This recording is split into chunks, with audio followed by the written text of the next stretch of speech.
Hello everyone, welcome back to my YouTube channel live study call. तो जैसा कि आप सभी को पता है, एसएससी स्टेनोग्राफर 2025 का जो एग्ज़ाम है वो आपका शेड्यूल्ड हो गया है। आप सभी को बहुत अच्छे से पता होगा कि आपका जो एग्ज़ाम है वो होना है 6, 7 और 8 अगस्त को। आप सभी के एडमिट कार्ड भी रिलीज़ कर दिए गए हैं। एडमिट कार्ड तो रिलीज़ नहीं किए गए हैं, बट सिटी आपको पता चल चुकी होगी अब तक, मोस्ट प्रोबेबली। और अगर अभी भी नहीं पता चली है तो प्लीज़ मुझे जनरली बताना किस किस मतलब रीज़न की जो एडमिट कार्ड है वो, सॉरी, सिटी है, वो अभी तक अवेलेबल नहीं हुई है। ठीक है। सो आप सभी को पता है कि अब मैं बात करता हूँ आपके मुद्दों की कि चीज़ें चल क्या रही हैं।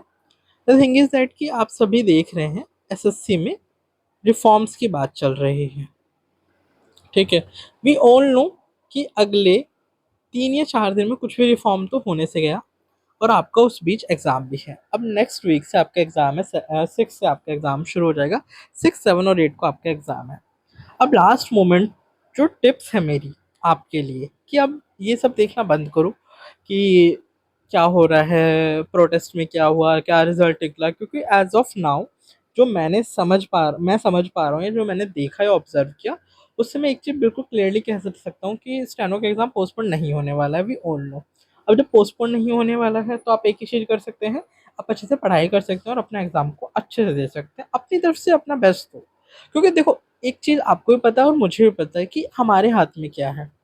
हम अच्छे से पढ़ सकते हैं, आप अपना बेस्ट जाके दे सकते हैं। अब वहाँ पे क्या चीज़ें होगी उसकी टेंशन अभी से लेके आप अभी का जो रिवीजन का टाइम है, जो आपका लास्ट मोमेंट, जो क्रूशियल टाइम है, वो आप बहुत ज़्यादा जाया कर रहे हो फालतू की वीडियोस देखने में कि क्या हो गया, जंतर मंतर पे क्या हुआ, ये क्या हुआ। यू ऑल नो कि अभी कोई भी कंक्रीट आंसर नहीं मिलने वाला है, और इतना इजी भी नहीं है कि हम बोल दें और एसएससी तुरंत वेंडर चेंज कर देगी और एसएससी तुरंत एग्जाम कैंसिल कर देगी। It is not as easy as we are thinking of. ठीक है। तो उस चीज़ को आपको अपने माइंड में रखना पड़ेगा। As of now what we have to do, हमारे हाथ में एक ही चीज़ है, हम अच्छे से पढ़ सकते हैं। वहाँ पर क्या होगा एग्जाम सेंटर में वो हमारे हाथ में नहीं है। सो उस चीज़ को सोच सोच के, वीडियोस देख देख के अपने दिमाग को जाम मत करो। ठीक है कि हाँ भाई, तुम फिर लास्ट में ऐसा ना हो कि मतलब आप जाओ एग्जाम सेंटर में, सब कुछ स्मूथली हो रहा हो, फिर आपको रिग्रेट हो, काश मैंने रिवीजन कर लिया होता, काश मैंने पढ़ाई कर ली होती, काश मैंने थोड़ा और देख लिया होता। और ये बाद में होता है, अक्सर ऐसा होता है कि हम उस लास्ट मोमेंट पे, लास्ट क्रूशियल टाइम पे हम अपने आप को डाइवर्ट कर रहे हैं, so that is not good for you.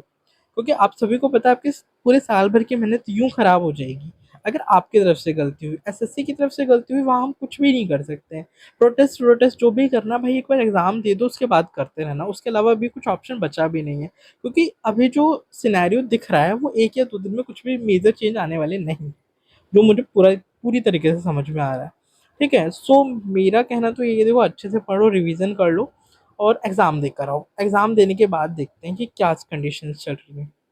अगर चीज़ें चल रही हैं, प्रोटेस्ट हो रहा है, अभी भी ख़राब सिचुएशन होगी, तो ऑब्वियसली हम लोग भी एक्शन लेंगे ना कि नहीं यार, पेपर ख़राब हो रहा है, बार बार वही सेम चीज़ आपने बोला। अब चेयरमैन सर से बात हुई थी तो उन्होंने अश्योरेंस दिलाई कि हाँ, अब अच्छे तरीके से हम ट्राई कर रहे हैं कि हाँ, अच्छे से अच्छा एग्जाम हो। So let's see. फेज 13 का देख लिया हमने, स्टेनो में भी देख लेते हैं। I know that is sounding harsh कि देख लेते हैं, मजाक तो नहीं है, लोगों का करियर दाव पे लगा। I can totally agree with you, but और कुछ कर भी तो नहीं सकते हैं। जो लोग कर रहे हैं, जो टीचर्स रिफॉर्म्स की बातें कर रहे हैं, जो कर रहे हैं, एक्चुअल में वी ऑल नो ना, कोई अभी तक रिजल्ट नहीं आया, बट उस चक्कर में आप अपना एक अटेम्प्ट और ख़राब नहीं कर सकते, क्योंकि अगर सब कुछ स्मूथली रहा तो आप बहुत ज़्यादा रिग्रेट करने वाले हैं। सो मैं उस रिग्रेट से बचाना चाह रहा हूँ। भले उसके बाद देखो, होना जो होना है वो होके रहेगा, बट स्टिल अपनी तरफ से तो अपना बेस्ट देने की कोशिश कर ही सकता है ना इंसान। So my well wishes are with you. अच्छे से प्रिपरेशन करें। जो भी दिक्कत हो, you can comment on my video, और जो भी मुझसे हेल्प हो पाएगी मैं उसके ऊपर आपके लिए वीडियो प्रोवाइड कर दूंगा। So thank you.